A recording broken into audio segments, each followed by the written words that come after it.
Animation has been around for many decades, influencing people to create visual motion in a variety of ways, like cartoons, in films. There's no more examples. What do you mean by add some?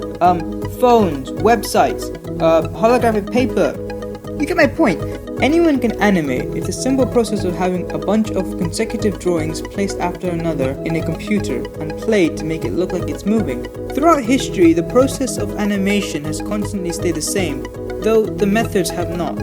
The most modern technique people use is called motion capture. Motion capture, or if you're lazy, mocap, is where people use a computer to track a person or an object's motion through a colored suit like green with ping pong balls attached to the motion points. So when an animator animates a scene, they can use those motions for their 3D models. Like in this movie. I think most of you know this guy. My precious. The idea of motion capture was originally devised in the 19th century for research in the field of biomechanics, specifically the movement of humans and animals, by using photogrammetry, which is taking pictures and looking at the changes.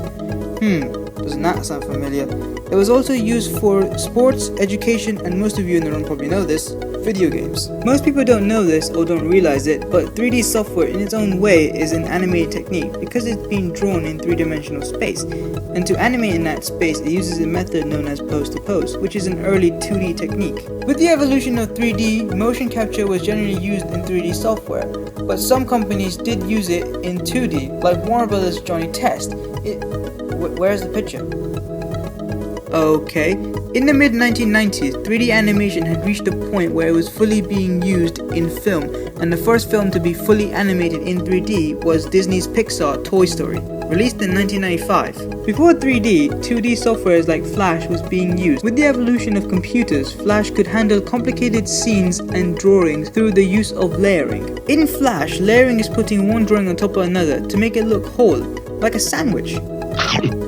Layering on Flash could have been derived from cell animation. They both use the method of placing drawings on top of one another to create one drawing. Earl Hurd patented cell animation in 1914. It was used a lot by Disney to create animated movies like Sleeping Beauty or Beauty and the Beast. What the? It's happened again. Where's the picture? Cell animation was a very long and costly procedure. By having 24 hand-drawn frames for every second, it made it possible to have realistic animation motion. And without it becoming too complicated, each section of artwork would be handled by a different sector. In 1915, a short film animator named Mac Fleischer, who was a pioneer in animated cartoons, developed the concept of rotoscoping, which is tracing over live-action pictures to give realism to 2D animation. He gave us cartoons such as Popeye or Coco the Clown. Come on, again?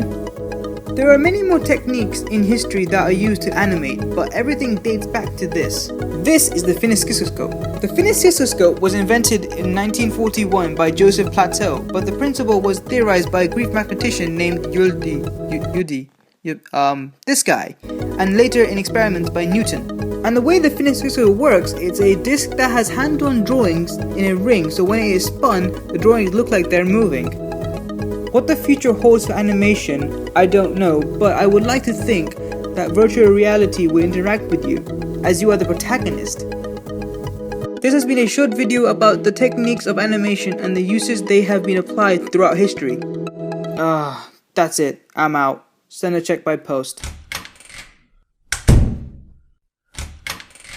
I forgot my coffee.